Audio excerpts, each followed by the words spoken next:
You know, the world's climate scientists tell us that the highest safe level of emissions would be around 350 parts per million of carbon dioxide and greenhouse gases in the atmosphere. We're already at 400.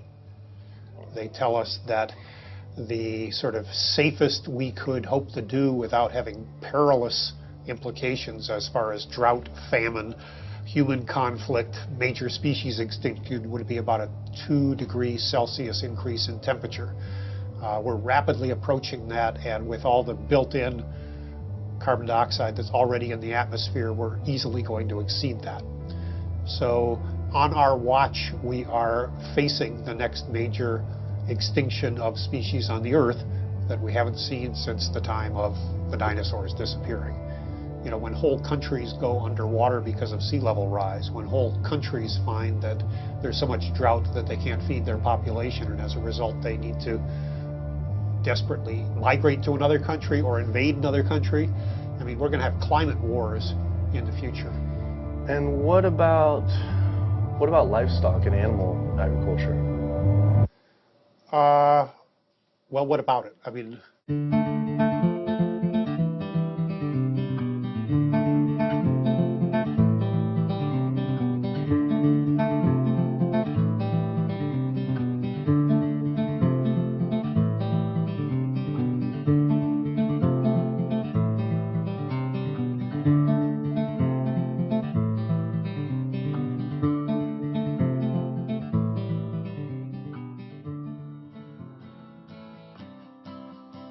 My name's Kip. This is me. I had a cliche U.S. American childhood. My mom was a teacher, my dad was in the military, and I have one sister. I played all the sports growing up, but I always loved the outdoors and camping. Life was simple, not a care in the world. And then this guy showed up. Like so many of us, I saw his film An Inconvenient Truth about the impacts of global warming, and it scared the emojis out of me. In Al Gore's film, he describes how our Earth is in peril. Climate change stands to affect all life on this planet. From monster storms, raging wildfires, record droughts, ice caps melting, acidification of the oceans, to entire countries going underwater.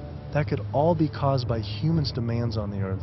With scientists warning unless we take drastic measures to correct our environmental footprint, our time on this planet may be limited to only 50 more years. I wanted to do everything I could to help.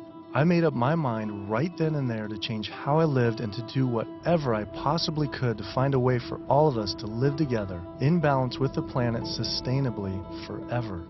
I started to do all the things Al told us to do. I became an OCE, Obsessive Compulsive Environmentalist. I separated the trash and recycling. I composted, changed all the light bulbs, took short showers, turned the water off when I brushed my teeth, turned off lights when leaving a room, and rode my bike instead of driving everywhere. But as the years went by, it seemed as if things were getting worse. I had to wonder, with all the continuing ecological crisis facing the planet, even if every single one of us adopted these conservation habits, was this really going to be enough to save the world? It just seemed that there was something more to the story. I thought I was doing everything I could to help the planet. But then, with one friend's post, everything changed.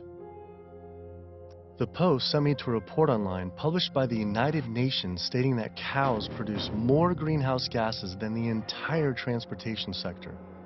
This means that raising cattle produces more greenhouse gases than all cars, trucks, trains, boats, planes combined. 13% compared to 18% for livestock. This is because cows produce a substantial amount of methane from their digestive process. Methane gas from livestock is 25 to 100 times more destructive than carbon dioxide from vehicles. Here I'd been riding my bike everywhere to help reduce emissions, but it turns out there's more to climate change than just fossil fuels. I started doing more research. The UN, along with other agencies, reported that not only did livestock play a major role in global warming, it is also the leading cause of resource consumption and environmental degradation destroying the planet today. How is it possible I wasn't aware of this? I thought this information would be plastered everywhere in the environmental community. I went to the nation's largest environmental organizations' websites, 350.org, Greenpeace, Sierra Club, Climate Reality, Rainforest Action Network, Amazon Watch, and was shocked to see they had virtually nothing on animal agriculture. What was going on? Why would they not have this information on there? It seemed the main focus for many of these groups was natural gas and oil production, with fracking being the latest hot issue due to water usage and contamination. Hydraulic fracturing for natural gas uses an incredible amount of water. A staggering 100 billion gallons of water is used every year in the United States. But when I compared this with animal agriculture, raising livestock just in the US consumes 34 trillion gallons of water. And it turns out the methane emissions from both industries are nearly equal. Living in California, a state plagued by drought and water shortages, water use is a major concern for many of us. The average Californian uses about 1,500 gallons per person per day. About half of that is related to the consumption of meat and dairy products. So meat and dairy products are incredibly water intensive, in part because the animals are using very water intensive grains. That's what they eat. And so all of the water embedded in the grain and that the animal eats essentially is considered part of the virtual water footprint of that product. I found out that 1/4 pound hamburger requires over 660 gallons of water to produce. Here I've been taking these short showers trying to save water, and to find out just eating one hamburger is the equivalent of showering 2 entire months. So much attention is given to lowering our home water use, yet domestic water use is only 5% of what is consumed in the US versus 55% for animal agriculture. That's because it takes upwards of 2,500 gallons of water to produce 1 pound of beef. I went on the government's Department of Water Resources' Save Our Water campaign, where it outlines behavior changes to help conserve our water, like using low-flow shower heads, efficient toilets, water-saving appliances, and fixed leaky faucets and sprinkler heads, but nothing about animal agriculture. When I added up all the government's recommendations, I was saving 47 gallons a day. But still, that's not even close to the 660 gallons of water for just one burger. I wanted to see if I could somehow talk with the government about this. Just calling to see if we could schedule an interview. Yeah, that would be good. What does your schedule look like this afternoon or tomorrow afternoon? Tomorrow afternoon could be good. For the urban environment, there are a lot of things that can be done. Indoor, using low-flow shower heads, low-flow faucets, efficient toilets, efficient water using appliances. All those are really good areas that can help quite a lot. But the biggest water savings is from outdoors. We have to be mindful of the way we use water. We have to use it as efficiently as possible. We have to protect its quality, and we have to be good stewards of the environment that depend on water. And checking the sprinklers. A lot of time we get a lot of leaks and broken sprinklers and things like that that wastes water. And those are the areas that there's a lot of room for conservation. It kept on coming up. A lot was of animal agriculture. Can you comment on that at all, about how much that plays a role in water consumption and pollution?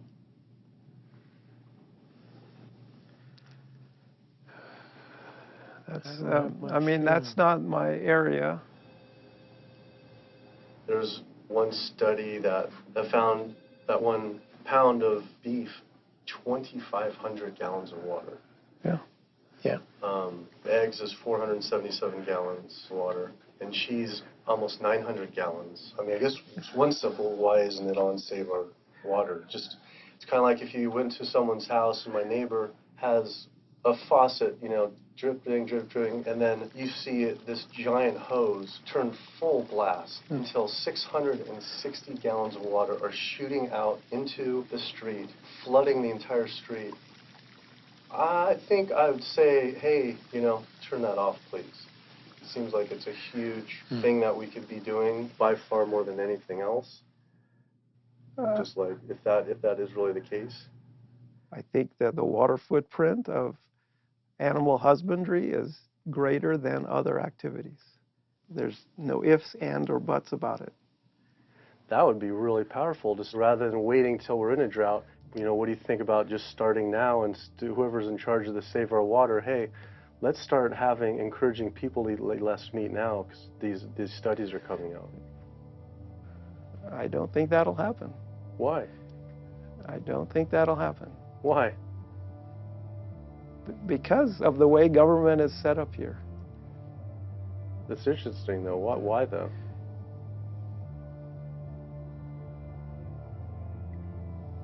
One is water management, and the other one is behavior change. Behavior of taking showers and not watering your lawn and doing all that, that's behavior. Yeah.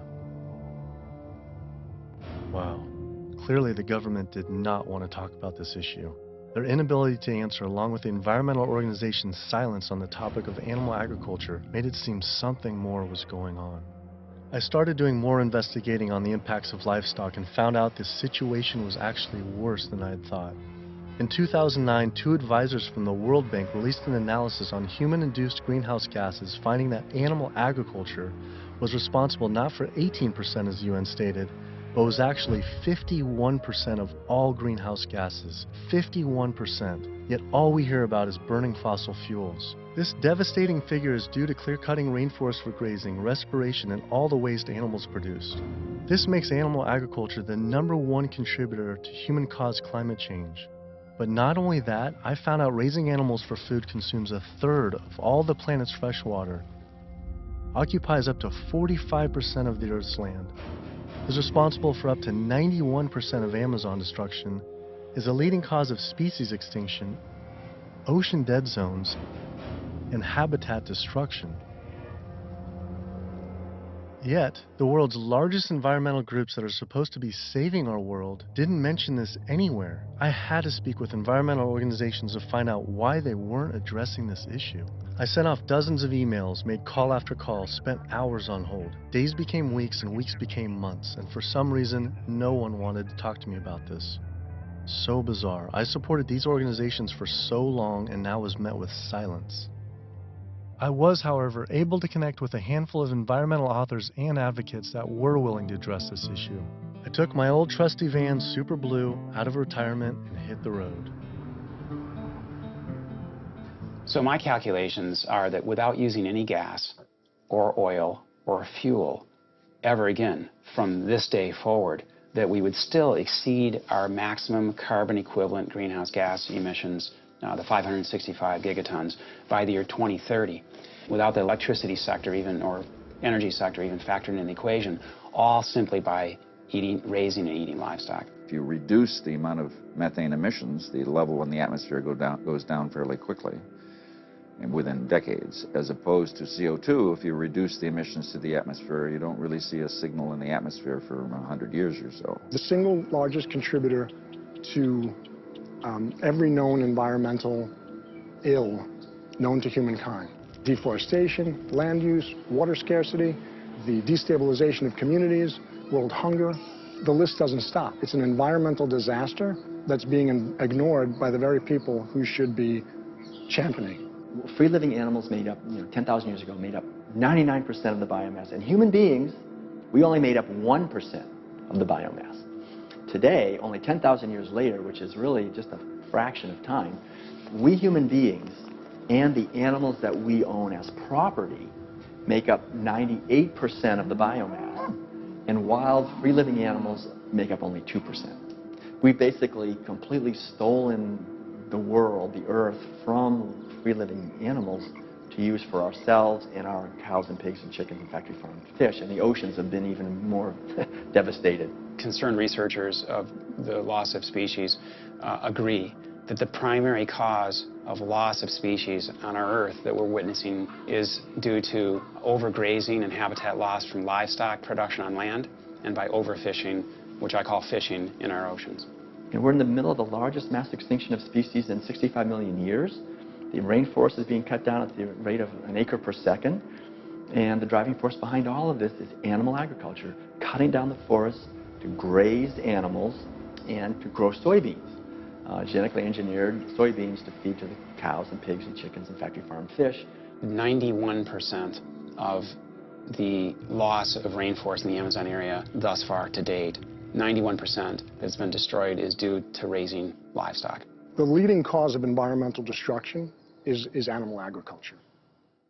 I just couldn't understand why the world's largest environmental organizations were not addressing this when their entire mission is to help protect the environment. But that's the thing too, is they say, use less coal, ride your bike. What about, eat less meat? Yeah. I think they focus grouped it and it's a political loser.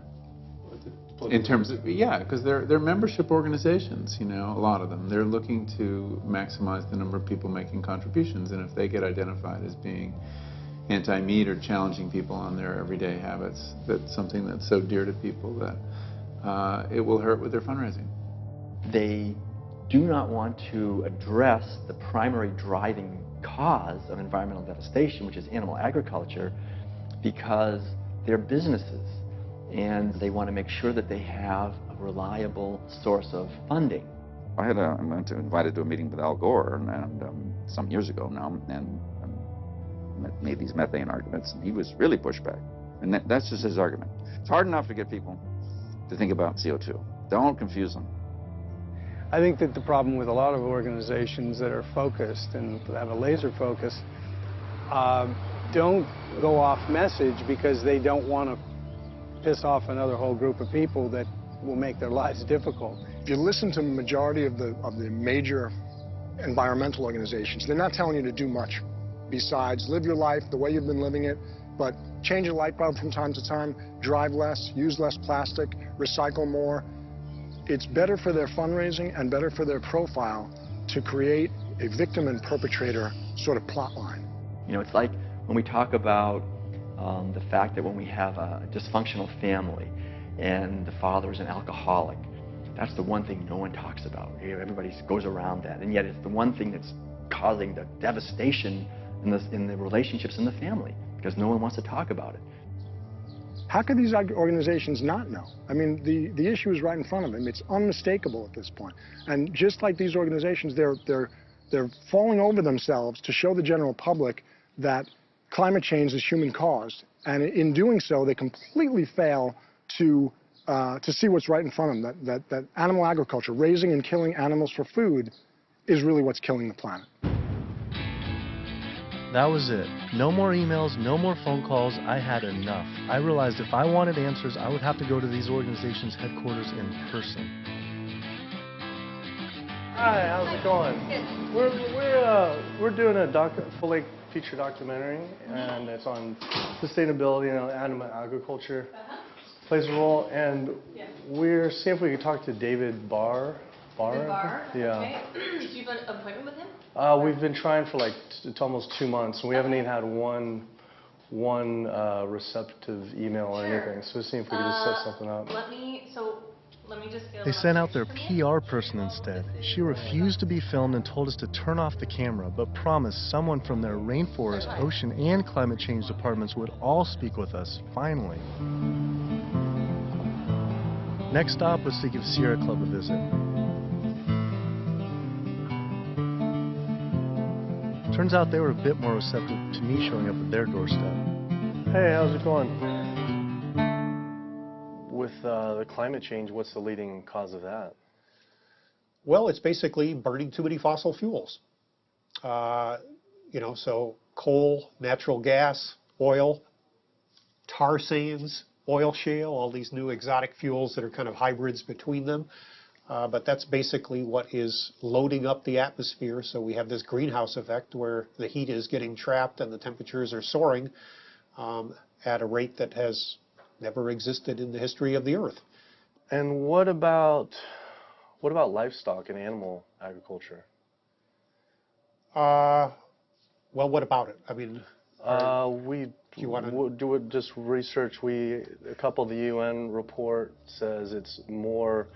Livestock accounts for more than all transportation put together. A recent 2009 World Watch report, livestock causes 51% of all greenhouse gas emissions. Yeah, well, it is a big issue, and we need to address that as well. But, there's just so many different potential sources of methane and carbon emissions. If the #1 leading cause is animal agriculture and meat consumption, then doesn't that need to be the #1 focus, if not the #2? Well, That's your assessment. Our assessment is different. That was bizarre. So Greenpeace got back with me today and said, "It was great to meet with you yesterday. I've spoken with various people here at Greenpeace about your request, but I'm afraid we're not going to be able to help this time. Thanks again, and we wish you the best of luck." Greenpeace's response reminded me of the statistic that 116,000 pounds of farm animal excrement is produced every second in the United States alone. That is enough waste per year to cover every square foot of San Francisco, New York City, Tokyo, Paris, New Delhi, Berlin, Hong Kong, London, Rio de Janeiro, Delaware, Bali, Costa Rica, and Denmark combined. Livestock operations on land has caused created more than 500 nitrogen-flooded dead zones around the world in our oceans, comprise more than 95,000 square miles of areas completely devoid of life. So any meaningful discussion about the state of our oceans has to always begin by frank discussions about land-based animal agriculture, which is not what our conservation groups, Oceana being the largest one in the world right now, the most influential, as well as others, that's not what is at the apex of their discussions. I went on my favorite ocean protection organization's website, Surfrider Foundation, to see what they were doing about this. Mostly what I found were campaigns about plastic bags and trash, but nothing about animal agriculture. What is the #1 coastal water quality issue polluter? Yeah, I mean, a lot of it, it's actually, we call it the toxic cocktail, because it really is this sort of diffuse source. So it's, heavy metal from tires and brakes and cars, heavy metals. It is these herbicides and pesticides. So it's really it's kind of picking up the everything we leave on the ground and collecting it together and pushing it out into the ocean. So it's hard to actually target one thing. When we're doing our research on this particular one and runoff, and just kind of increasingly as we're interviewing more and more people, it keeps coming up. The animal agriculture as being, and we read animal agriculture as being the #1 water polluter, considerably by more than any other. Yeah, that's interesting. I think, I guess it depends on the regions that you focus on, like the urban areas, which is sort of like where we are here in Southern California. We don't see that because there's not a lot of sort of agricultural farms, but if you look in the mid-Atlantic, sort of Maryland, Virginia, North Carolina, that region, I know there's a lot of poultry farms and a lot of hog farms, and it's a huge waste issue. I was surprised that not only did they not focus on farm runoff, but they also didn't mention any campaigns about how our oceans are in near collapse. The UN reported that 3/4 of the world's fisheries are overexploited, fully exploited, or significantly depleted due to overfishing. The oceans are under siege like never before, and marine environments are in trouble. And if we don't wake up and do something about it, we're going to see fishless oceans by the year 2048. That's the prediction from scientists. The fact that when people look at fishing, sometimes they're only looking at the fact of the animals who are actually consumed by humans, and we're not necessarily looking at all the animals who are caught in the drift nets, all the other animals who are killed in the industry. And when you look at even the shrimping industry has done a lot to devastate the planet as well in terms of breaking down natural barriers that we have to protect the islands. We're at over 28 billion animals were pulled out of the ocean last year.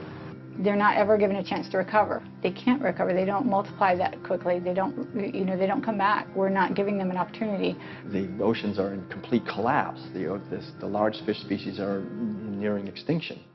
The way fishing is done today to feed the demand for 90 million tons of fish is primarily through massive fish nets. For every single pound of fish caught, there's up to 5 pounds of untargeted species trapped, such as dolphins, whales, sea turtles, and sharks, known as bykill. If we were to imagine this same sort of practice happening on the African savanna, targeting gazelle, but in the process scooping up every single lion, giraffe, ostrich, and elephant, nobody would stand for it. Yet, this is what is happening in our oceans every single day.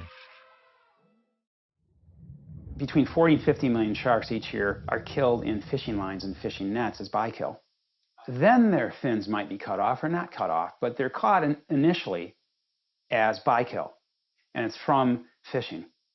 It's from fishing in a sustainable manner, in many cases, for fish that are labeled sustainable by, for instance, Oceana and these sustainable certified organizations. So my thought is that why would we want to stop at banning shark fin soup if you're concerned about sharks, which all these organizations are, and most of the public at large is now. If we really are concerned about sharks, we would ban fishing. I went on the world's largest ocean conservation group's website, Oceana, to see what they were doing about this. On their site, along with a TED Talk by CEO Andy Sharpless, I was astounded to read they actually recommend that one of the best ways to help fish is to eat fish. With the world's fish population in near collapse, this seems like saying the best way to help endangered pandas is to eat pandas. I couldn't understand how Oceana could say we could remove close to 100 million tons of fish per year, and that could somehow be sustainable and good for our oceans. Many of the species that are nearing extinction have done so, are being ravaged and becoming nearly extinct in a declining fashion and haven't recovered on the watch of Oceana and on the watch of Marine Stewardship Council, and very much on the watch of Monterey Bay Aquarium Seafood Watch, which I mentioned in one of my lectures. That's they're aptly named because that's what they're doing. They're sort of watching this happen instead of aggressively halting it. I mean, according to the United Nations Food and Agriculture Organization, roughly 3/4 of all the fisheries out there are either fully exploited or overexploited. So there's really not a whole lot of fish stocks out there that you might consider at healthy levels for the ecosystem. Watching Andy's TED Talk gave about feeding the world. In 1988, fish catch, as you mentioned, peaked at 85 million tons. How is it possible that we can sustainably catch 100 million tons by 2050, regardless if it's in a farm or if it's in the ocean? If for every pound of fish you're taking out, you're essentially taking out 5 pounds of wild fish, no matter whether it's a pond or it's in the ocean. How can that be sustainable?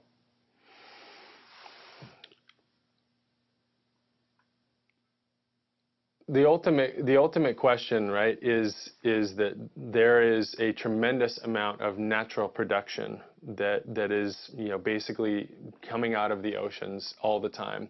So we have a massive amount of upwelling from our ocean conveyor belt that's bringing up ancient 1,000-year-old nutrients, and our ecosystems are turning that into fish. Yes, they're eating each other, and you're losing some of that production every step up in the food chain, but you get more every year. You can fish and take some out, and next year there will be more.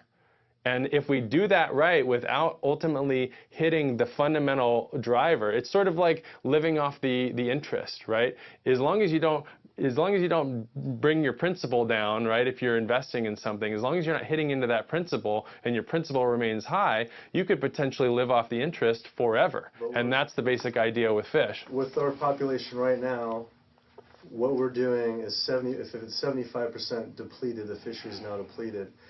And it's a good analogy with money. We're not living off our interest. We're in extreme debt. And if our population who's trying to live as a family on the same amount of money, and it's increasing 35% to 9 billion people, right. Isn't it just, hey, we got to stop spending money? Yeah. We need to stop eating fish. Well, if you could bring the principle back. Fishing of any type is depleting not only the species, but you get into this serial depletion where one fish species will be minimized, and the fishing industry for that fishery will move on to the next species. And it's called serial depletion, aptly named.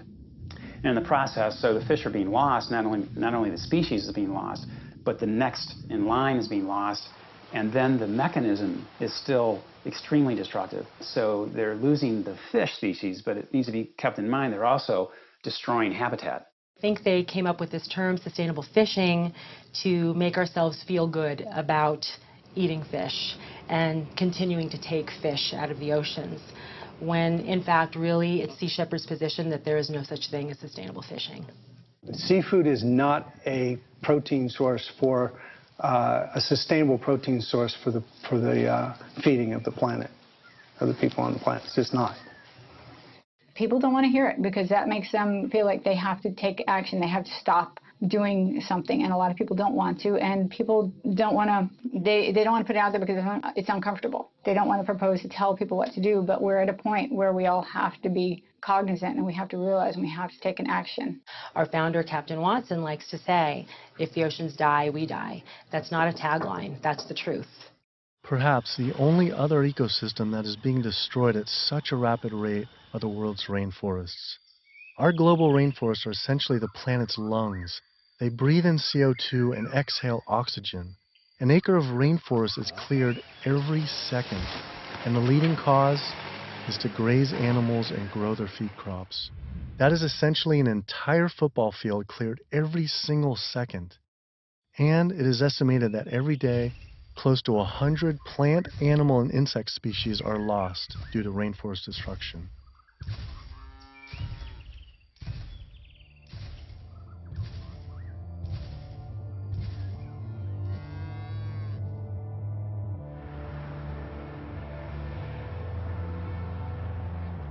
What is the leading cause, absolute leading cause of rainforest destruction? Human intervention into rainforests is the leading cause. And so it's either for logging or it's for agribusiness. And that's when you're looking at the top global drivers, it will vary a bit by the rainforest that you're talking about. But the way that we're choosing to use these natural resources on a large industrial scale is the leading driver. When I went on Rainforest Action Network's website, I couldn't believe I didn't see anything about cattle. But I did see they had a large campaign against palm oil. Palm oil plantations are causing tremendous deforestation in the Indonesian rainforest. It is estimated that palm oil is responsible for 26 million acres being cleared. Though, compared to livestock and their feed crops, they were responsible for 136 million acres of rainforest lost to date. But on their website, I was shocked to find cattle was not included as one of their 4 main key issues. Instead, they focused on palm, pulp and paper, coal, and tar sands. How could they not have the leading cause of rainforest destruction? I had to wonder, why focus on fossil fuels and not cattle? Is it more fossil fuels or is it more animal agriculture? I don't know why we would ever do a one or the other. I'm just wondering, what more is it? I don't necessarily know what it is. Could the executive director of one of the world's largest rainforest protection groups honestly not know what was going on? Or even worse, were they hiding it on purpose? And if so, why? I immediately went to Amazon Watch to see if they would say what the leading cause of rainforest destruction truly is. The most biologically and culturally diverse place on the planet is under massive attack right now. The Amazon rainforest itself could be gone in the matter of the next 10 years. What is the leading cause of rainforest destruction? The leading cause of rainforest destruction, I would say, well, just to put it into the context of what Amazon Watch works on, you know, there's many drivers of deforestation, as we call them. Many different reasons and ways that rainforests are destroyed. The ones that cause the most damage and are the most widespread are mega projects, such as oil and gas pipelines, such as mining projects, such as mega dam projects. We're not talking about... I felt like I was going in circles with all these groups, as if I were stuck in some strange COWSPIRACY twilight zone where no one could talk about cows. I couldn't believe these organizations just wouldn't say what the leading cause of rainforest destruction truly is. I had to ask one more time. It's hard to say what is the leading cause of deforestation of the Amazon because they're all destructive: oil and gas, mining, dams, agriculture. But in terms of land use, in terms of the amount of land that is destroyed by when we talk about, in comparison, all those different causes of deforestation, what is causing the most trees to fall, for example, I think it would definitely be agriculture. Unfortunately, one of the biggest causes of deforestation Definitely in the Brazilian Amazon is agribusiness, cattle grazing, and soy production in particular. This is really what's going on. Mm-hmm. Why do you think that's, like, no Greenpeace or no one's really saying the whole story? The whole story about one of the main cause of deforestation. Yeah. And I think you brought up some really good points about why isn't anybody doing anything about this? And I think in Brazil in particular, I think when we look at what happened after the Forest Code was passed, and people who were standing up against the lobbyists and the interests, the special interests, the cattle industry, the agribusiness industry, what was happening to them? A lot of people who were speaking out got killed. And if you look at, say Carlos, you look at Claudio, there's people who are putting themselves out there and saying, cattle ranching, is destroying the Amazon.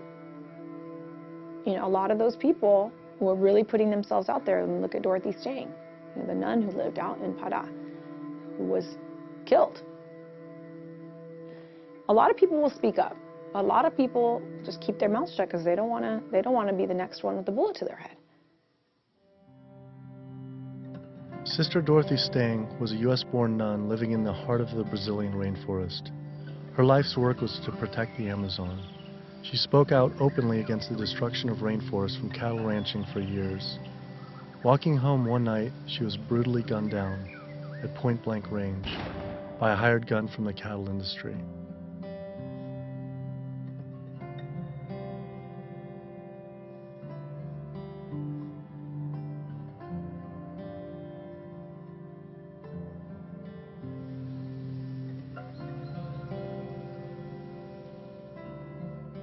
After Greenpeace's initial denial for an interview, I wrote again, begging they reconsider.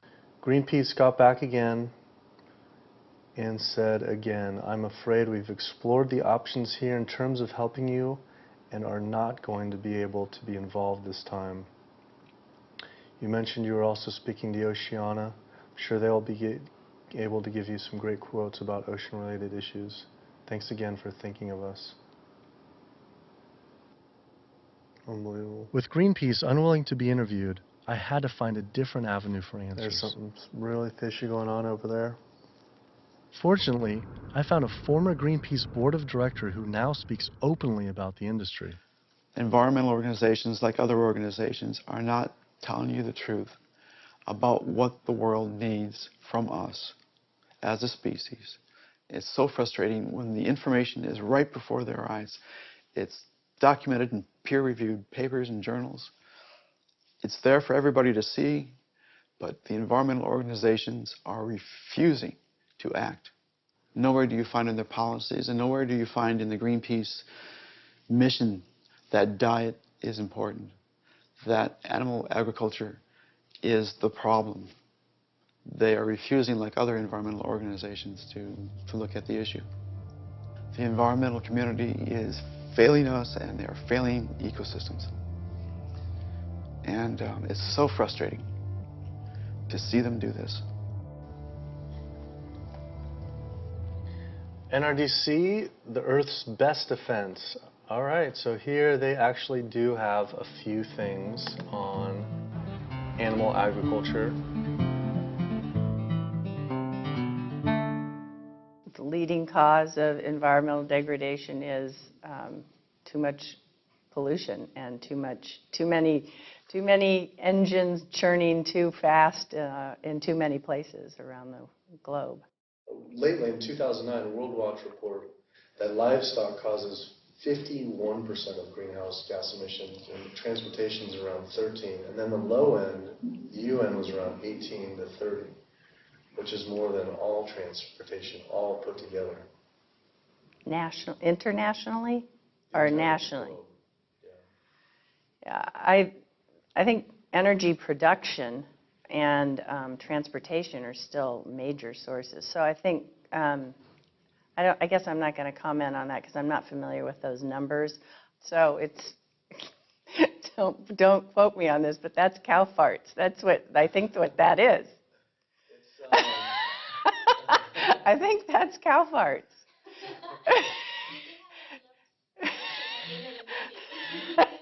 Well, that's part of the story. Methane production from cows and other livestock's flatulence is a major contributor, but mostly it is due to deforestation and the waste they produce, which is 130 times more waste than the entire human population, virtually all without the benefit of any waste treatment. NRDC absolutely, as I said, has a big food program. In fact, we just, every year we do the Growing Green Awards, and we recognize food innovators. And this last year, one of the awardees was a sustainable pork producer, actually, that doesn't use any antibiotics, and also the antibiotic use that industrial food production in the United States uses right now. Is, we're giving the majority of antibiotics in the United States are administered to healthy livestock. I wanted to visit one of these sustainable farms. I found the Market Guard grass-fed beef farm on the lush, misty California coast.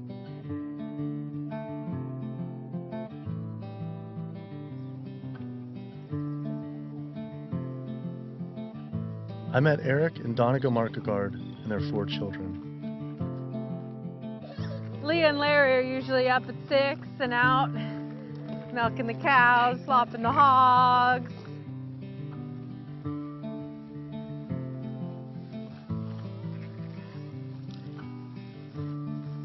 Altogether, we graze about 4,500 acres. Wow.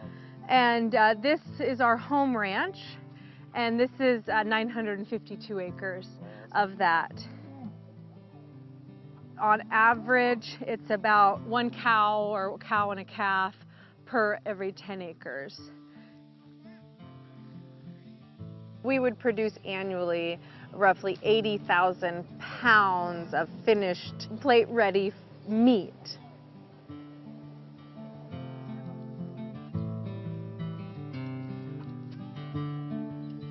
We keep about 10 pigs in roughly a 50-acre area, and we move them around in 10-acre pastures. Some people think that pigs are dirty and gross, but I really like them. They know people, and they'll be friends and really nice. And they could be like your best friend, or could be like your sister. They know you when you get to know them. I mean, I shouldn't be bonding, but you have to have nice things. Why shouldn't you bond with them? Well, because they're going to turn into bacon. Oh. But these pigs are about 7 months old now. Wow. So these bigger ones are getting ready to be killed. Those 2 smaller ones there, they could grow up a few more months. I love animals, and that's why I'm in the meat business. It's what more of society needs to see, is that packaged piece of meat is a living animal, living and breathing creature that, yeah, it's hard. It's hard. But like what Donegal said earlier, we do it because we love them. With the land use, there's anywhere between, with industrial, as low as 2 to 2.5 acres per cow, all the way up to some, depending, it's not as lush as this, up to 35 acres. Yeah, we have a ranch in South Dakota that's 50 acres. 50 acres per? Yeah, it's about 50 acres, wow. Yeah. And why is that? Same thing, it was just farmed and robbed of all the nitrogen, the land was abused, seasonal, and right? it's also seasonal. Is it possible, and is it practical for the whole world to, say, have grass-fed cattle? And like, say, Brazil, where, 80%, supposedly 80% of the rainforest was destroyed for cattle. What are your thoughts on that? They shouldn't be eating beef. If their environment wasn't designed to raise beef, then they shouldn't be eating it. Yeah. How do you offset the carbon footprint of livestock?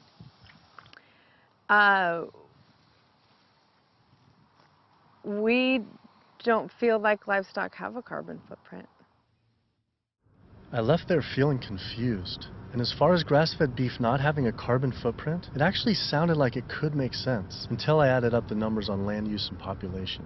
If we were to use the market guard model of raising animals, which requires 4,500 acres producing 80,000 pounds of meat, the average American eats 209 pounds of meat per year. If that was all grass-fed beef, only 382 people could be fed on their land. That equates to 11.7 acres per person times 314 million Americans, which equals 3.7 billion acres of grazing land. Unfortunately, there are only 1.9 billion acres in the U.S.'s lower 48 states. Currently, nearly half of all United States land is already dedicated to animal agriculture. If we were to switch over to grass-fed beef, it would require clearing every square inch of the United States, up into Canada, all of Central America, and well into South America. And this is just to feed the United States' demand on meat. But that figure doesn't even take into consideration that much of that land isn't suited to graze livestock. We would have to convert all mountain ranges to grassland, clear ancient forests and national parks to grazing, and demolish every city just to make room to graze cows. Just like Brazil, the United States isn't suited to meet the demands for meat. It takes 23 months for a grass-fed animal to grow to the point, to the size and age that it's slaughtered, whereas a grain-fed takes 15 months. So that's an additional 8 months of water use, land use, feed, waste, and in terms of a carbon footprint, it's a huge difference. Turns out, due to land use, grass-fed beef is more unsustainable than even factory farming. I had to come to terms with the fact there was no way to sustainably raise enough animals to feed the world's current demand on meat, and had my doubts on dairy as well. But I did want to talk with a premier organic dairy company to see if they believe their product was sustainable for the world's population.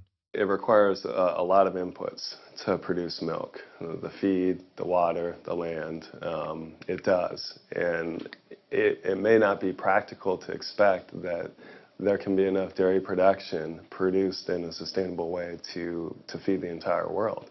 I just don't think that that's necessarily a given. I think it's maybe too much to expect that the world can be fed with dairy in a sustainable way. I don't know the answer, but common sense would say that's a long shot. I was shocked to hear such an honest answer. If this is what the dairy's CEO would say, I wonder what the farmer would claim. Based on their marketing, it seemed their farms were an oasis for cows.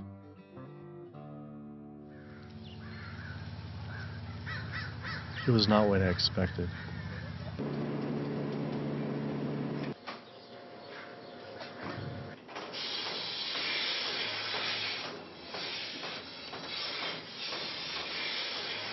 Typically, a cow will eat 140 to 150 pounds of feed a day. 40 to 50 pounds of feed every day. And then she's also going to drink between 30 and 40 gallons of water. Probably go through about 20 tons per week. 20 tons of grain per week. Primarily for our milking cows, so about 250 cows. Yeah, so the biggest part of sustainability to me, the number one thing on the list should be profitability. So how the process completely works from start to finish is the cow needs to have a baby in order to give milk. And so she'll have her baby. That baby's going to stay with the mother for at least 2 days. The babies will go off to our calf raising facility, so they have an individual hutch that they'll be raised in. Since we're a dairy, it's only the girl cows that give us milk.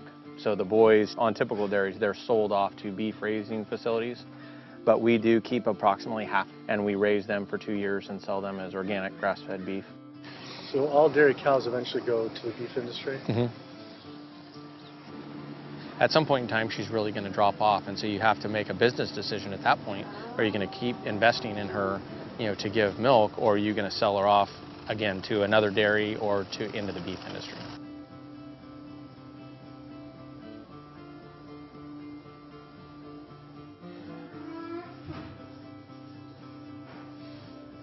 There's very few places on this planet that have this type of environment. But the demand on dairy-based protein in the world is only going to increase. And there's not enough land on the planet to do this type of dairying around the world. It's just the environment is not going to be that way. The land's not there. So I guess on a global scale, a conclusion would be dairy is not sustainable. Unless we start digging up houses and putting pastures back. And the only way to start digging up houses and development is to have less people. We only know that population is going to continue to grow. So that means more commercial dairying, I'm sure. Either that or some low demand by the people. Yeah, or some other product's going to take its place. I mean, we see there's all sorts of soy milks and almond milk and a lot of other products that are coming out, and different blends, where you take juices and proteins, and I think you'll see a lot more of that. He was right. How could cow's milk be sustainable? For when 1 gallon of milk, it takes upwards of 1,000 gallons of water to produce. Doing research on grass-fed livestock, I kept coming across the work of Alan Savory. Almost a third of the planet's land is becoming desert, with a vast majority due to livestock grazing. Savory claims that the best way to reverse this desertification is to actually graze more animals. This reminded me of Oceana saying the best way to help fish is to eat fish. This is the same man, during the 1950s, working as a research officer for the game department of what is now Zimbabwe, came up with a theory, in spite of scientific evidence, that actually elephants were the cause of desertification there. And his solution was convincing the government to kill 40,000 elephants. Yet, after 14 years of relentless slaughter, the conditions only got worse. His theory was wrong. The culling finally ended, but not until tens of thousands of elephants and their families were killed. This is not someone I would ever take ecological advice from.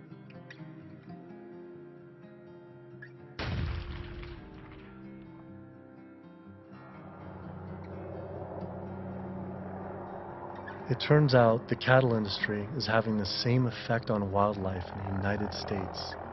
The government has been rounding up horses en masse, and we now have more wild horses and burros in government holding facilities, 50,000 wild horses and burros in government holding facilities than we have free on the range. Basically, you have ranchers who get to graze on our public lands for a fraction of the going rate. So they're getting like this huge tax subsidy. It's about 1/15 of the going rate.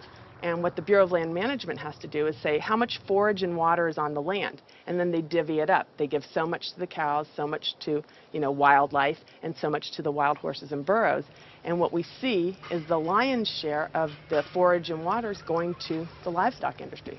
And then they scapegoat the horses and burros and say, oh, there are too many horses and burros, let's remove them. I always tell people that wild horses and burros are just one of the victims of the management of our public lands for livestock, because we also see the predator killing going on. We know wolves are now being targeted by ranchers to get rid of wolves. USDA has aircraft, and all they do is aerial gunning of predators. So all a rancher does is call up and say, I've got a coyote here. They'll come over and they'll shoot the coyote, or they'll shoot the mountain lion, or they'll shoot the bobcat. And this is all for ranching. In Washington State, after cattle were found to be attacked on public lands where they were grazing under permit, Washington State decided to kill the entire wedge pack of wolves. And those wolves were not introduced. They had in-migrated from Canada, but they're no longer there. It starts at the local level with the Bureau of Land Management, but then it goes all the way to Congress. And we see Congress sitting there willing to allow this type of mismanagement of our public lands to continue. It is the insistence of and the lobbying power of the animal agriculture industry that continues to see wolves killed, continues to see an insistence that predators be maintained at a low level that does not benefit ecosystems. I've seen so many pieces of land, I've looked at so many environmental assessments from the Bureau of Land Management where they say the rangelands are not meeting standards. And they say straight up, livestock grazing is a cause for not meeting range standards, and yet they will continue to allow livestock grazing. They're at the very core of making sure that cougars are treed by hounds, and that wolf packs are run down, and that hunting seasons are opened up year-round, and that traps are set so that they can suffer. If anyone cares about wild horses and wildlife and public lands and the environment, you can't ignore the livestock, the impact, the negative impact that livestock grazing is having on our public lands and the rest. I've added up the costs of animal food production that the producers don't actually bear themselves. These are the hidden costs or the externalized costs that they impose on society. And those are in categories like health care, environmental damage, subsidies, damage to fisheries, and even cruelty. If you take those externalized costs, which are about $414 billion, if the meat and dairy industries were required to internalize those costs, if they had to bear those costs themselves, the costs of the retail prices of meat and dairy would skyrocket. So a $5 carton of eggs would go to $13. A $4 Big Mac would go to $11. The problem with these externalized costs being imposed on society is that whether you eat meat or not, whether you're an omnivore or an herbivore, you are paying part of the costs of somebody else's consumption. So that when somebody goes into a McDonald's and buys a Big Mac for $4, there's another $7 of costs that's imposed on society. I'm paying that. You're paying that, whether you eat meat or not. When you really look at who's benefiting and who's lobbied for this system of agriculture, it's the largest food producers in the country and the largest meat producers. And once they become so large and wealthy, then they can dictate the federal policies around producing food because they have so much political power. Was this why Al Gore, even during his vice presidency, never addressed the issue of animal agriculture and failed to talk about it in his film, An Inconvenient Truth, or his organization, the Climate Reality Project? Was this truth just too inconvenient for even him? I felt let down by the man who inspired me on this entire path. I knew I needed to talk to an animal agriculture lobby group to see what they had to say. If they could silence the government, are they influencing and possibly have connections to these environmental groups as well? The Animal Agriculture Alliance, one of the biggest livestock lobby groups in America, has agreed to an interview. Greenpeace won't give us an interview, but Animal Agriculture Alliance has agreed to an interview. Now that is saying something. People hear the word GMOs, and that's a really scary term. And again, I think agriculture has kind of struggled to explain what that means. But in reality, what we've done is to use technology to make advancements in how we raise crops and how we raise animals. We're not going to feed the world, going back to how it was 100 years ago, where all the animals were, pasture fed. We didn't just move animals inside and just implement these large vertically integrated systems because of sustainability. It certainly reduces the environmental impact while improving animal well-being and food safety. So they're saying that animals like it just as much being inside, say the chickens and the cows like being just as much inside as pasture grass-fed? In a lot of cases, it's been a significant improvement in their well-being, just in terms of the amount of care they can get, individualized care. Does the meat and dairy industry ever support or donate to environmental nonprofits? I don't know that I would want to comment on that. Yeah, I don't know. I don't know that we would know what they donate to or don't donate to. Does meat and dairy industry ever support or donate to, say, Greenpeace? Again, I don't know that I would feel comfortable. Hey, sorry we didn't get back to you earlier. I have some bad news. Unfortunately, we are no longer able to fund your film project. We had a meeting, and due to the growing controversial subject matter, we have some concerns and have to pull out. Why was this subject so controversial? The first person I could think to speak with was Howard Lyman, who had been sued by cattlemen for simply speaking the truth about animal agriculture on the Oprah Winfrey Show. I was born on the largest dairy farm in the state of Montana in 1938. Grew up my entire life on a livestock farm, went to Montana State University, got a degree in agriculture, came back and started a mega agricultural endeavor where I had 10,000 acres of crop, 7,000 head of cattle, and about 30 employees. So I spent 45 years of my life in animal agriculture, and so I've been there, done that. When I was on the Oprah show, we had the food disparagement law. Now, the food disparagement law, in my opinion, was unconstitutional, but what it basically said, that it was against the law to say something you knew to be false about a perishable commodity. I didn't say anything on the Oprah show I thought to be false. I went there and told the truth. Now, it took 5 years and hundreds of thousands of dollars to end up extricating myself from the suits from the cattle industry. But if I was to go on the Oprah show today, say exactly the same thing today that I said back then, I would be guilty. And for me, when they were talking about the food disparagement law, it was the fact of whether I told the truth or not. You can go today and tell the truth, and you will be guilty, because if you cause a disruption in the profits of the animal industry, you're guilty under the Patriot Act. Do you think there should be any concern of us making this documentary? Of course. If you don't realize right now that you're putting your neck on the chopping block, you know, you better take that camera and throw it away. The animal agriculture industry is one of the most powerful industries on the planet. I think most people in this country are aware of the influence of money and industry on politics, and we really see that clearly on display with this industry in particular. Most people would be shocked to learn that animal rights and environmental activists are the #1 domestic terrorism threat, according to the FBI.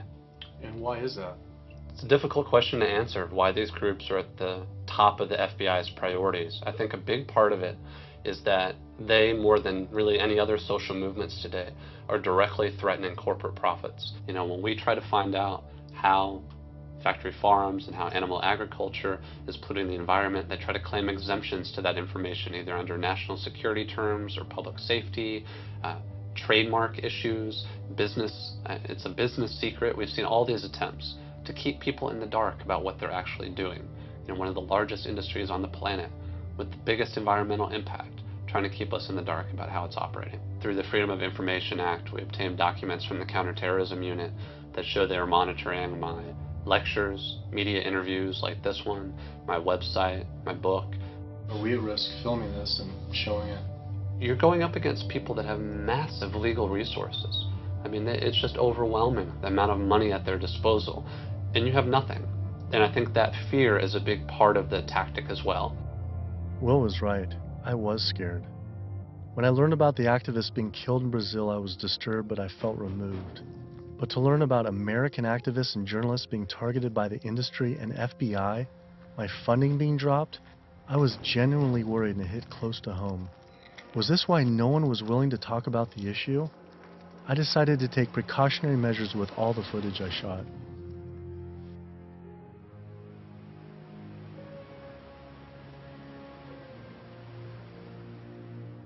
I was beyond frightened to imagine what could possibly happen if I pursued this subject any further. It seemed the only decision to make was to put down the cameras and walk away. But then, I realized this issue was way bigger than any personal concern I could ever have for myself. This was about all life on Earth hanging in the balance of our actions, and that you either live for something or die for nothing. And I actually had no choice all along. I decided then to surrender not to fear from the secret, but rather to a cause towards truth. I couldn't be like these environmental organizations and sit silently while the planet was being eaten alive right in front of our eyes. I had to stand up and continue on.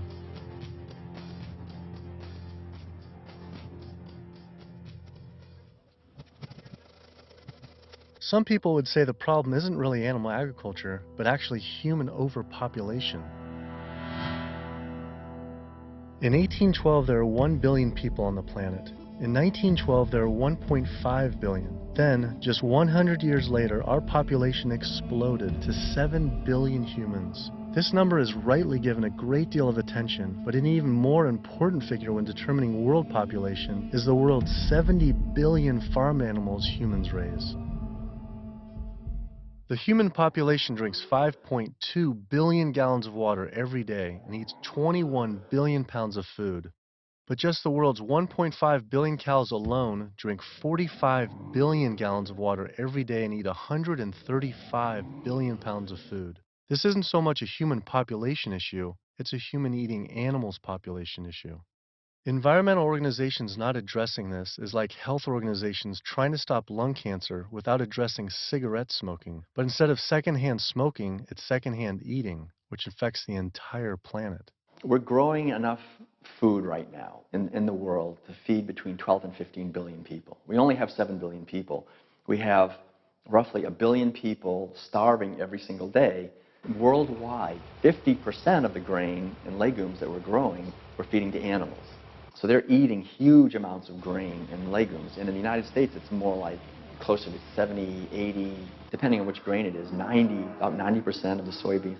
82% of the world's starving children live in countries where food is fed to animals in the livestock systems that are then killed and eaten by more well-off individuals in developed countries such as the US, UK, and in Europe. The fact of it is that we could feed every human being on the planet today an adequate diet if we did no more than take the feed that we are feeding to animals and actually turn it into food for humans. And so somebody trying to justify GMOs, that's like trying to give a drowning man a drink of water. You can produce, on average, 15 times more protein from plant-based sources than from meat on any given area of land, whether it's using the same type of land, whether it's a very fertile area in one area of the world or it's an area that's depleted. If we would reduce the amount of meat we're eating and dairy and eggs, we could allow all these monocropped fields of genetically engineered corn and soybeans to revert back to forest again, to be habitat for animals. You know, anytime somebody tells you that we can't grow food for humans on the land that we're growing feed for animals, this is somebody that is smoking the #1 crop out of California. The fact of it is, if you can grow corn to stuff down the throat of an animal, you can actually grow corn and feed it to a human. You encourage people to eat less meat and for the tremendous resources required and the toll on the environment. And on the animals. And on the animals. And the workers in the system. And it's a brutal system at every level. As the world population continues to grow to almost 9 billion people, do you foresee someday that we might just completely have to stop eating meat altogether? I don't know that we'll completely stop. I think that the amount of meat eaten will decline. There's no way to support 9 ounces per person per day, which is what Americans are eating now. If the Chinese alone decide they want to eat that much, and they've decided they want to eat that much, we just can't. We don't have enough world to produce the grain to generate that much meat. I think a plant-based diet is the most sustainable. But what do you recommend for 9 billion people can eat for the planet to not only sustain but to thrive? Would you throw out a number like an ounce, 1 ounce? Oh, per meat? And including dairy, like. Yeah, I don't think I don't know enough. But yeah, it would be on the order of a couple ounces a week. It's not going to be the way we're eating it now. We're gorging on meat. We're eating huge amounts. And does that include cheese too? Like Yeah. 2 ounces total? Yeah, cheese and milk. 2 ounces a week. Only 2 ounces a week seem like nothing. People could probably raise that in their own backyard. Maybe backyard farming was a sustainable solution. I have 42 ducks. I started off with 3 ducks 3 years ago, and then those burdened into a population. I buy a 75-pound bag of seed. And that seed bag will last me right now about 2 weeks. The ducks now that we're going to be culling are about 2 years old. When you're living with them, they get used to you. They're not intimidated or whatever, and so they make all their vocal sounds like natural. Go down. Easy, easy, easy, easy. Okay. Now we're gonna keep you. Run. These two go first. Being smart-wise, compared to a chicken, they're probably the same.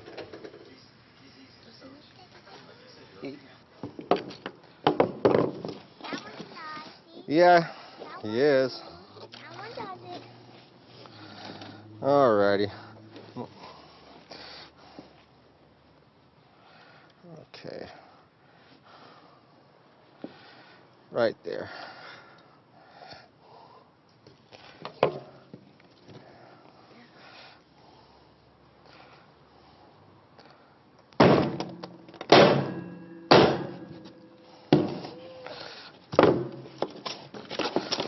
That's going to be a little gruesome.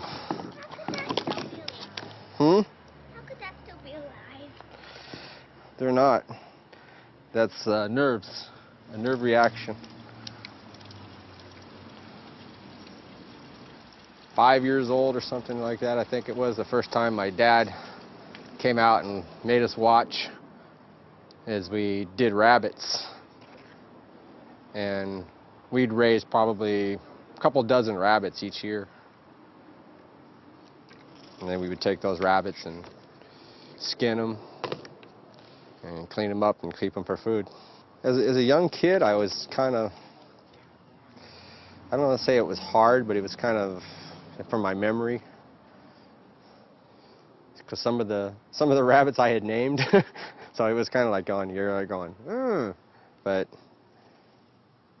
after doing it a couple of times, you kind of just learn it's just something that has to be done.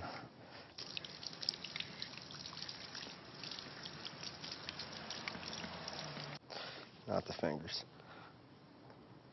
I just can't do it. I don't think I could have someone else do it for me. If I can't do it, I don't want someone else doing it for me. And then sustainability, for sustainability, 75 pounds is 2 pounds per, so it's a pound per week per duck. 52 weeks, 110, so it's 110 pounds of food for 1 to 1.5 pound of meat. So on a sustainability issue, it's 100 to 1. And that grain gets, you know, who knows where that grain comes from. But I mean, when it gets to this point, it's not even about sustainability. It was just, you know, I don't feel real good inside. It's the first time I've ever seen that. So, kind of,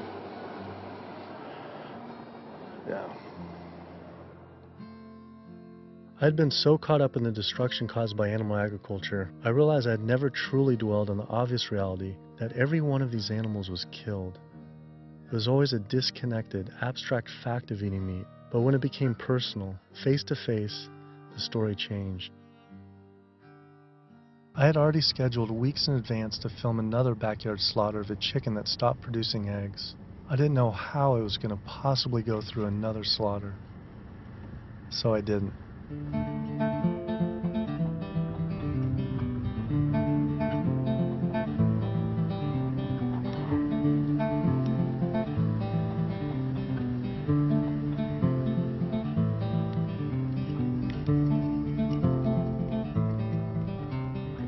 Animal Place is a farm animal sanctuary in Northern California that focuses on rescuing animals from the animal agriculture industry. A lot of people don't realize that meat breed chickens, like this guy behind us, they're generally slaughtered at about 42 days old, whereas chickens that are bred for egg production are killed when their productivity starts to decrease, when they start laying less eggs. And that generally happens about 18 months to 20 months. It doesn't matter if you buy caged eggs from hens on cage-free farms or free-range farms or pasture-based farms. Hi, Carol. It doesn't matter. It turns out there's a successful movement of sustainable animal alternative food producers based right here in California, funded by big names like Bill Gates and Biz Stone. When you imagine all those egg-laying hens eating all that soy and all that corn, you have an energy conversion ratio at about 38:1. Whereas alternatively, you can find plants. And you can grow those plants, and you can convert those plants into food. And the energy conversion ratio for the plants that we're using to replace the eggs is about 2:1, compared to 38:1 for eggs. So our explicit goal is to have the maximum amount of impact by creating this new model that makes the global egg industry entirely obsolete. We're making the Omega products and proving that we can make better tasting food that's great for you, and it takes 1/20th of the land and resources that dairy do. If I could tell you that you could have the fiber structure of meat, the satiating bite of meat, the protein, and all the nutritional benefits of meat without actually having animal protein itself, and by doing that you could address climate change, you could address the human health epidemics that we're seeing, you could address animal welfare, and you could address natural resource conservation, would you make the change? But what if people just ate less animal products, like going meatless on Mondays? When you go meatless on Monday, if you ascribe to that campaign, you're essentially contributing to climate change, pollution, depletion of our planet's resources, and your own health, then on only 6 days of the week instead of 7. You're creating a false justification, clearly a false sense of justification for what you're doing on those other 6 days of the week. So in other words, we really shouldn't be resting on our laurels of what you do right only 1/7 of the time. You can't be an environmentalist and eat animal products, period. Kid yourself if you want. If you want to feed your addiction, so be it. But don't call yourself an environmentalist. I knew I had to stop eating all animal products. I wanted to help the planet be sustainable, but I needed to sustain myself. I had doubts about being healthy and not eating meat, dairy, and eggs. All I knew was a standard American diet I grew up on. Is it even possible to be a healthy vegetarian or vegan? Is it possible to be a healthy vegetarian or vegan? I became vegan for, 32 years ago now, and I run several miles every day. I go biking 40, 50 miles through the countryside. I work long hours. I feel great. It's nice waking up in a light, trim body every day. And so many of my vegan friends and patients, are just, they're thriving since their transition to a vegan diet. So yes, and I've seen vegan moms go through healthy vegan pregnancies and deliver healthy vegan children and raise them into tall, full-size, intelligent vegan adults.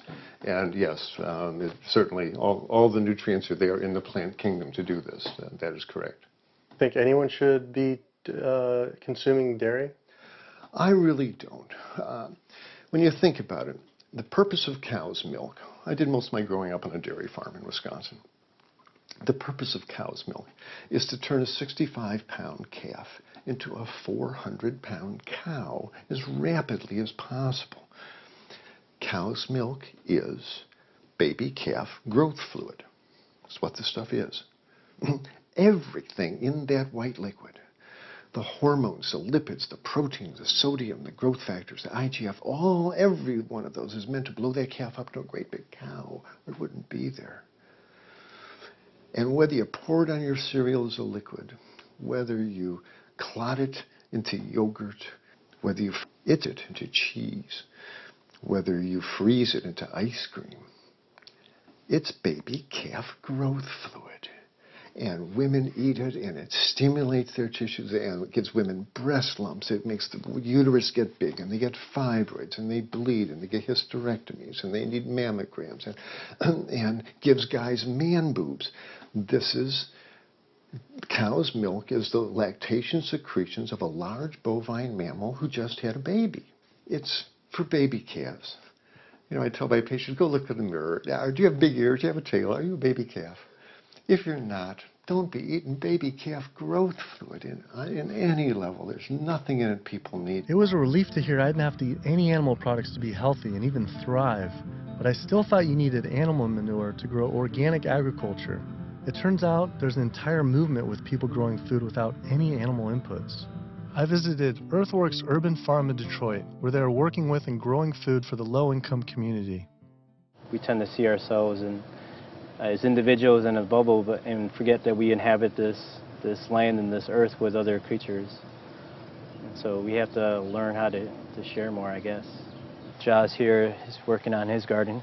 You'll be surprised what you can do with what seems to be not a lot of space. About a 4x8.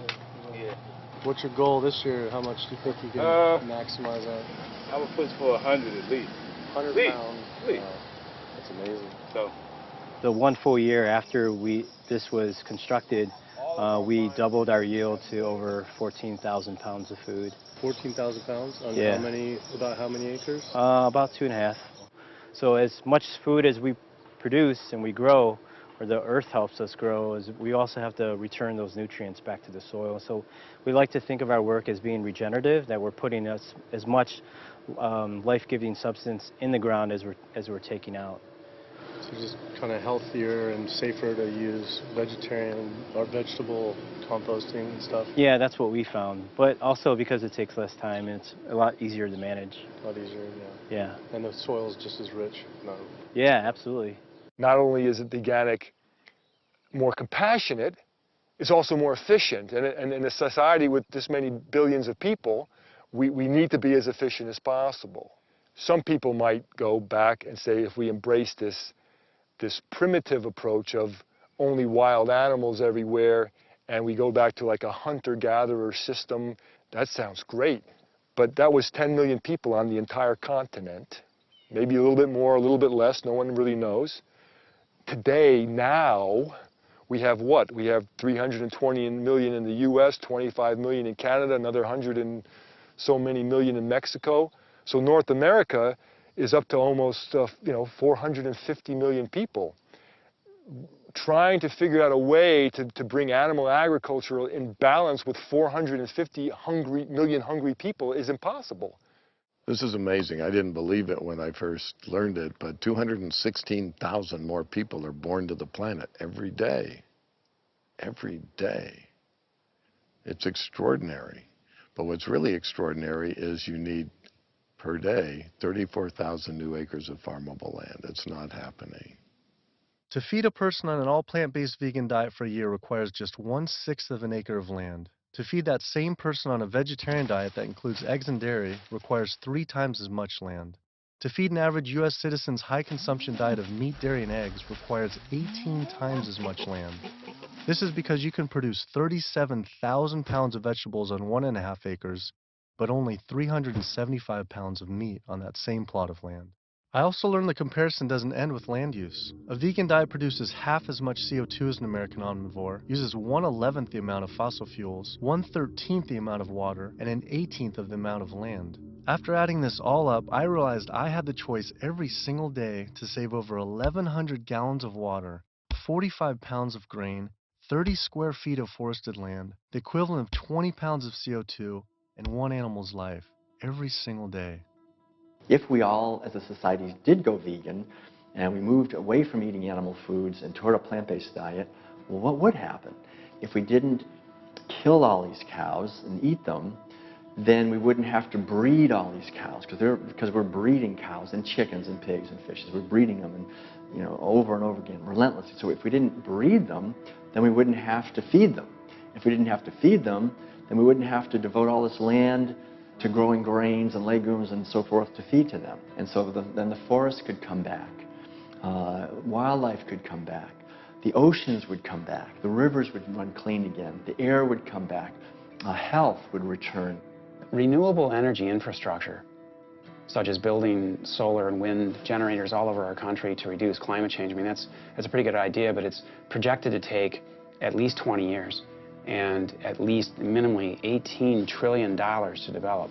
It's important to realize that we don't have that long of a time frame. We just talked about how it might be a 3 to 4 year time frame. So we don't really have 20 years, and we really don't have $18 trillion to develop these. So another solution to climate change, we could stop eating animals. And it could be done today. It doesn't have to take 20 years, and it certainly doesn't have to take $18 trillion because it costs nothing. Some people say, well, let's fix CO2 and then we can worry about the methane. Well, it's the other way around. It actually makes sense. Do something about methane because you get a response right away. Quietly and unmistakably, the most powerful thing that someone can do for the environment. No other lifestyle choice has a farther-reaching and more profoundly positive impact on the planet and all life on Earth than choosing to stop consuming animals and live a vegan lifestyle. Do you realize 75% of Americans consider themselves to be environmentalists. You don't think we couldn't solve this problem in a heartbeat? I'll tell you what, all we would need is for the environmentalists to live what they profess, and we'd be on a new course in the world. We will not succeed until we stop animal agriculture. And by succeed, I mean we will not save ecosystems to the extent necessary. We will not have enough food for people around the planet. We will not stop global warming. We will not stop pollution and the dead zones that run off all the fields of corn and soy that are grown to feed livestock. And we will not stop the hunting of wolves and other predators. Now, organic farming is one major positive step in the right direction, but we need to keep walking. We need to get beyond organics. We need to get to sustainability. When you take the animal out, well, you also take the greenhouse gas issue out, and you take the food safety issues out, and you take some of the other externalities related to food scarcity out. But one thing that's amazing is, I think you put our values back in. You put values like compassion and integrity and kindness, values that are natural to human beings. You put that in. You build that back into the story of our food. And I think as this begins to progress, I think it also helps people to pause before they eat that egg, before they eat that steak, before they eat that chicken nugget, and ask themselves, is that really what they want? Or do they actually want something more?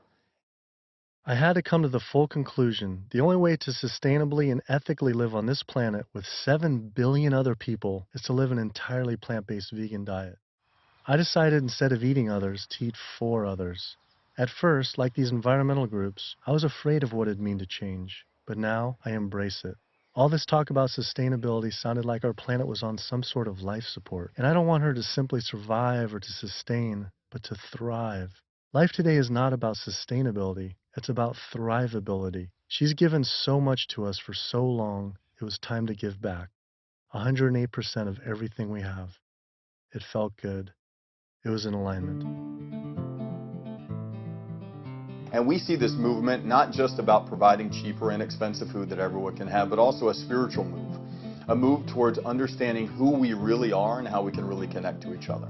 Do what you can do as well as you can do it every day of your life, and you will end up dying one of the happiest individuals that ever died. We become part of a gathering momentum of other people that's happening. This is really what's happening. This is the news. Selflessness is a nice way to be. It has all these benefits for yourself as well as the planet and other people. So it's a beautiful way to live.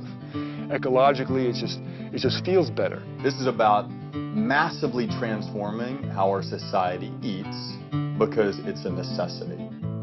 It's acting on what we know and acting kindly and gently on the whole planet and with other people to accomplish the goals of living better. We can do it, but we have to choose to do it. You can change the world. You must change the world.